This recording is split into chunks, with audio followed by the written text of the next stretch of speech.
गुढीपाडवा, अक्षय तृतीया सण मोठे भारी, स्वतःचे घर घेऊन तोरण बांधू आपल्या दारी। सूरज इस्टेट डेव्हलपर्सचा भव्य गृह प्रकल्प रॉयल ड्रीम लँड 1, 2, 3 BHK तयार फ्लॅट्स बजेट मध्ये बसलेत। सर्व अत्याधुनिक सुविधांनी आधीच सजलेत। GST आणि रजिस्ट्रेशन फी माफ। Royal dream land, Gangai lawn जवळ, Phulewadi ring road, Kolhapur. Phone 94 21 11 17 94।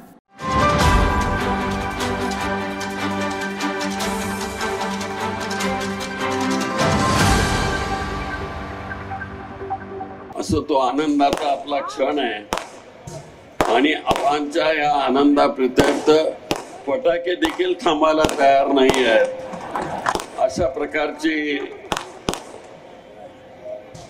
ही योजना आहे। शाहू महाराज इथं आले,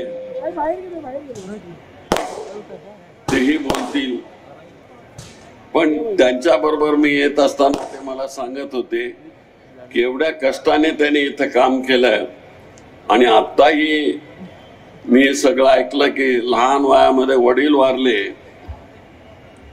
आणि स्वतःच्या पायावर उभं राहून त्यांनी अफाट असं जग उभं केलं आणि आजही पुढे जाण्याची ती घोषणा करतायत। केवळ दूध संघापुरतं मर्यादित नाही, साखर कारखान्यामध्ये त्यांनी उडी घेतली आणि तिथेही लोकांना सहयोग दिला आणि आज 75व्या वर्षी त्यांनी आणखीन एक योजना इथं जाहीर केली आणि असा हा वयाची पर्वा न करणारा योद्धा तो आपल्या सहकार क्षेत्रामध्ये लढत राहतोय आणि उद्याच्या जनतेला, उद्याच्या तरुणांना एक प्रेरणा देतोय। याचं माझ्यासारख्याला मोठं कौतुक वाटतं। मी त्यांना मनापासून धन्यवाद देतोय की शेवटी अशा जुन्या जाणत्या नेत्यांच्याकडून समाजाला काय हवं असतं, हेच हवं असतं की त्यांनी मिळवलेला अनुभव, त्यांनी मिळवलेली शक्ती नव्या पिढीला आली पाहिजे आणि ते नव्या पिढीने देखील अत्यंत आदरपूर्वक स्वीकारले पाहिजे, अशा प्रकारची भूमिका असते। आबाजी मला म्हणाले इथं की मी एकदा मुख्यमंत्री असताना इथे येऊन गेलो, पण त्यावेळेस मला हे आबाजींचं जन्मगाव आहे माहिती नव्हतं। आज माहिती झालं की या भूमीमधून एवढं चांगलं रत्न तुम्ही दिलं, याबद्दल समाजाचा तुम्हाला आशीर्वाद मिळतोय आणि मी धन्यवाद देतोय। या रत्नाची पारख जर कोणी केली असेल तर तुम्ही गावकऱ्यांनी केली की आपल्या गावचा रक्ताचा मासाचा माणूस की एवढं पुढे जातोय, त्याला साथ दिली पाहिजे, अशा प्रकारची भूमिका घेतली आणि गेले अनेक तास त्यांच्या सत्काराकरता म्हणून तुम्ही इथं बसून आहात। मी आपला जास्त वेळ घेणार नाही, पण एकच मी सांगू इच्छितो, अशी जेव्हा कृतज्ञता असते तेव्हा समाजाचा खूप आशीर्वाद मिळत असतो आणि पुढे जाण्याची कृती मिळत असते।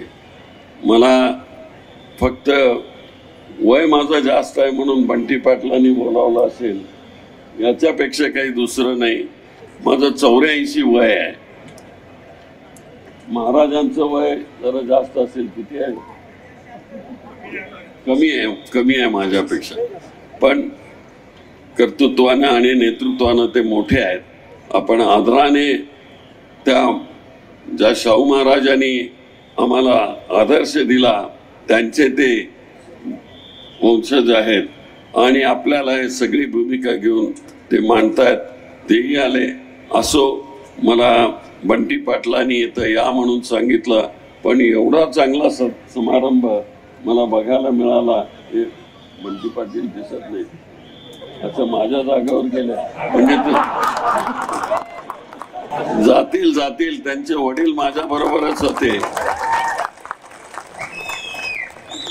आणि महाराष्ट्राचा माजी गृहमंत्री आहे, तो दिल्लीत होम मिनिस्टर व्हायला वेळ लागणार नाही, तुमच्या हातात आहे आणि मला पूर्ण खात्री आहे की पुढच्या वेळेस राहिलेले जे काय आहे ते भरून काढाल आणि आबांच्या या शक्तीला पुन्हा एकदा साथ द्याल, अशा प्रकारची मी प्रार्थना करतो आबाजींना, सौभाग्यवती आबाजींना देखील परमेश्वरापुढे प्रार्थना करतो की त्यांना उदंड आयुष्य द्यावं आणि अशाच तऱ्हेनं या महाराष्ट्रामध्ये दुग्ध व्यवसायामध्ये आणखी वाढ व्हावी अशी परमेश्वराचरणी प्रार्थना करतो.